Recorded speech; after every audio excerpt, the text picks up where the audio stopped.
having your cake and eating it too. That's what we all want from a budget e-bike, right? Well, the Retrospec Beaumont Rev 2 looks promising with its classic style and city-friendly features, but can it truly live up to the promise for just $999? Well, take a ride with me and let's find out.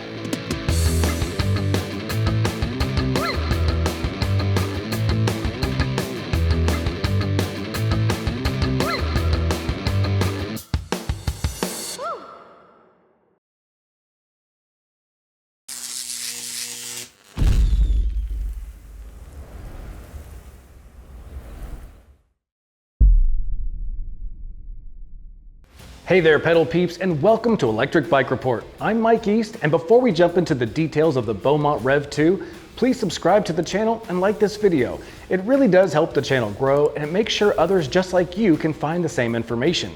That way, hopefully, we can help you make an informed decision about your next e-bike purchase.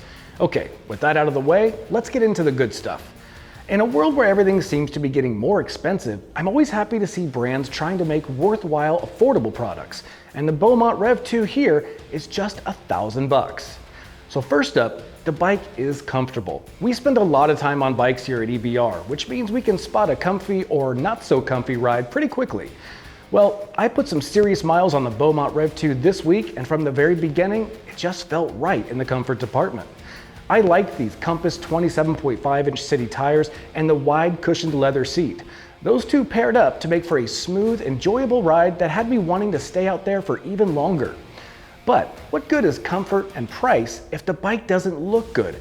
I mean, that's half the battle these days. A bike just needs to look good. Well, the folks over at Retrospect really went big with style by offering 6 colors to pick from with the Beaumont.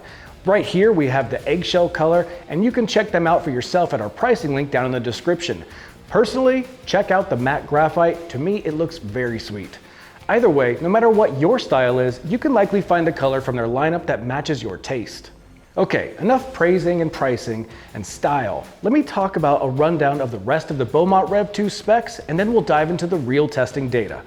The Beaumont comes with a rear hub, 350-watt motor that, as you'll see later, we found to be subtle but super capable.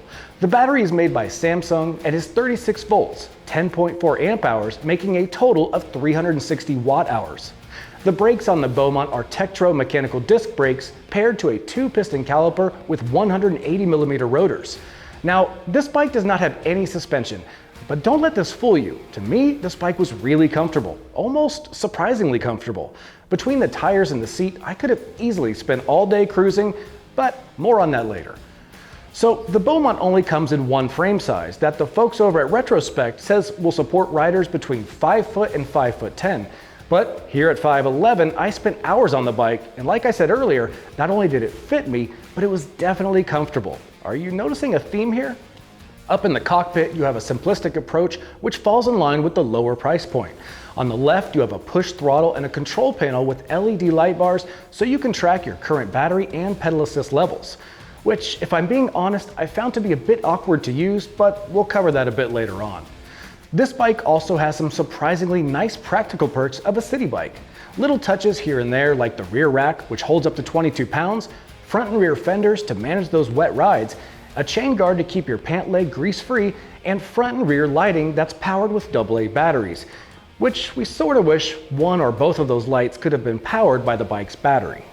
Okay, with that quick overview out of the way, let's jump into the testing data we got on the Retrospec Beaumont Rev 2 and see what you can get for under $1,000 in 2024. Alright, to give you accurate data on brakes, we use a consistent approach for every bike we review. We have the same rider conduct a brake test by accelerating the bike to 20 miles an hour, applying the brakes at a predetermined line, and then measuring the distance needed for the bike to come to a complete stop. And to ensure accurate results, we repeat this test 3 times. Then we get an average stopping distance from the 3 runs. With the Beaumont, we got a score of 24 feet 4 inches. That's on the low side. Not dangerous, but it's still not doing as well as the rest of the bikes we cover. That average right now is 21 feet 11 inches. It's not entirely surprising. Cruiser bikes in general and bikes with mechanical brakes tend to do a little worse on this test. If you average out the bikes we've tested with those criteria, that average stopping distance is 23 feet 10 inches.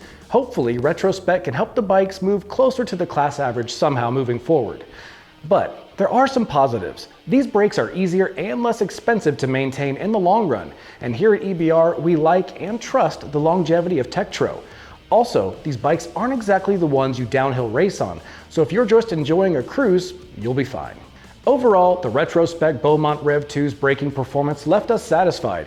It always stopped safely within our 25-foot threshold, and we never had any issues out on the road when riding. So with that, let's move on to the speed test. Now, let's head outside and see how the Retrospec Beaumont Rev 2 did in our speed test. All right, this is the Retrospec Beaumont Rev 2. And we're going to do the speed test going through all 5 levels of pedal assist and see where the speeds top out at.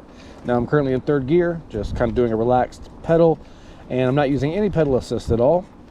And my speeds are going to top out around, I think 7.4 I saw there. So let's kick on PAS1 and see what we get. All right, so I feel it, and we're picking up just a bit. And now we are at cruising into the 9s. We might even hit 10. Yeah, oh, 9.9, I saw that hit. So let's go to the next one, PAS2. And you can see that's picked us up to about 12, oh, 13. I'm gonna go ahead and kick up the gears a little bit. I'm now in 5th gear, which I have a little resistance there. And here we're gonna be topped out at 13.4. So let's go to pedal assist 3. And I've also kicked up my gears just to get some pedal resistance. And here we are at 16.3. So let's go to pedal assist 4. And I'm not noticing much from the pedals anymore. I think we're kind of just under geared here a bit. 18.1, 18.2. And then let's go to level 5. Got a short hill to get up here. 18.6.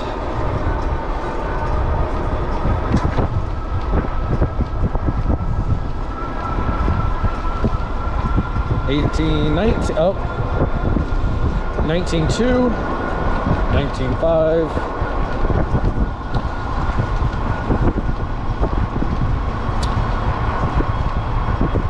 All right, 19.9, 20. But we're starting to go downhill, so I'm gonna say 20. It's kind of right on the money, 19.9, 20 for all 5 PAS levels. I found the gears, the 7 speeds, to be really useful. However, once I got over about 17 miles an hour, the motor was definitely doing the lion's share of the work. So there is your speed test through all 5 levels. All right, this is the throttle test on the Retrospec Beaumont Rev 2. I'm just gonna go from a dead stop, fully accelerate the throttle, and see how long it takes to get to 20 miles an hour. On your mark, get set, go.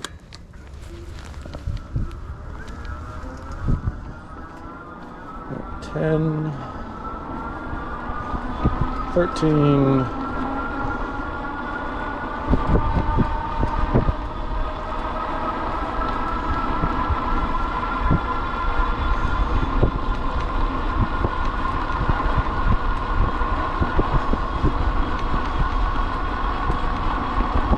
20.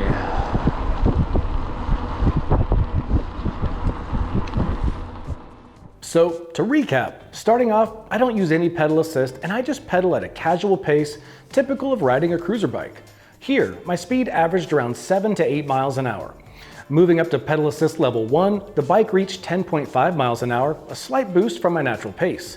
Then I bumped it up to PAS2, where I reached a speed of 13.4 miles an hour, and I found that to be a good, everyday cruising speed. Then at PAS3, the bike settled in at about 16.6 miles an hour, and moving up to PAS4, we saw 18.4 miles an hour. And finally at PAS5, the highest level, we saw a top speed of 20.9 miles an hour. When you take a step back and look at the power graph, it shows just how smooth the power distribution is across all 5 levels. Even at each level and switching between them, the power delivery was just smooth. It never felt punchy or gave you an unsteady feeling, which I thought felt great. It truly embodies the laid-back cruiser theme of the bike, with even power throughout all 5 levels of pedal assist, all while still having no trouble at all reaching the Class 2 speeds of 20 miles an hour. So, with speed tests behind us, let's see just how far you can go in the Beaumont with our range test. Now, I don't know about you, but when I saw the $1,000 price tag, I thought we were going to see some suffering in the range department. After all, it's a 350 watt motor with a 36 volt battery. So, to truly gauge what this bike can handle, we put it through its paces not once, but twice. First up, we ride it on the lower end at PAS2, where we ride until the battery completely runs dry. Then, after a full recharge, we crank it up to the highest PAS level 5 and go ride again until the battery finally gives out. On the low test, we used PAS2 as it was the best combo of speed on flats and help on hills. Now, the folks over at Retrospec claim the bike will make it up to 38 miles. Surprisingly, the Beaumont covered 43.8 miles in PAS2, totaling over 4 hours of ride time and maintaining an average speed of 10.5 miles an hour. Then, in PAS5, the highest level, we covered 17.8 miles with an average speed of a quick 21.1 miles an hour. Here's the deal. Anytime a bike can live up to a brand's range expectations, it's a good sign, and it doesn't happen as often as you might expect. So needless to say, we were very happy with these results. So overall, the 350 watt motor and the relatively small 36 volt equate out to respectable mileage. Okay, with that done, let's go to the hill test. So, we've seen the Beaumont Rev 2 handle speed and range like a champ, but now it's time for the ultimate test, our grueling hellhole hill climb. It's a third of a mile with a punishing 12% grade. Definitely not for the faint of heart. To keep things fair and consistent, we always use the same rider, Justin, for our hill test. He'll tackle hellhole twice on this bike. First on throttle only, and then again on the highest pedal assist setting, level 5, to see how it performs combining leg power and the motor. Okay, we're at a hellhole with the Retrospec Beaumont, and we're gonna see if this makes it up. So doing the throttle only, it's kind of a classic beach cruiser, not a ton of power. Doesn't give me a speed output, but it feels like I'm down to about 6-ish, 5. So we'll see around this turn. This walker up ahead's probably going to beat me, but we'll see. If it has enough low end torque to kind of keep it going, then we will make it. If not, I may have to call it here. Let's see. Oh, I don't think it's going to make it. Nope. So yeah, the Retrospec Beaumont did not make it on throttle. We'll turn around and see how it does on the pedal. All right, back here on the Retrospec Beaumont, this time on the pedal test. You know, the fact that it didn't make it up on throttle doesn't mean it can't climb hills, it just means you're gonna have to pedal. So we'll see how good that does. I'm gonna take it pretty casual. You know, I've already shifted down to 3rd gear. Again, don't have a speedometer, so I can't necessarily give you exact numbers on speed. But my guess is I'm going about 6-ish, 7 maybe. Probably more like 5 or 6 right now. I'm not pushing hard, taking it casual, just like you would if you're, you know, out for a stroll on a beach cruiser. And so far it's not bad. You know, definitely climb that section. We'll let you listen this next stretch to the motor so you can hear the difference between pedaling and throttling, and then we'll see how it does on this last, you know, punchy climb.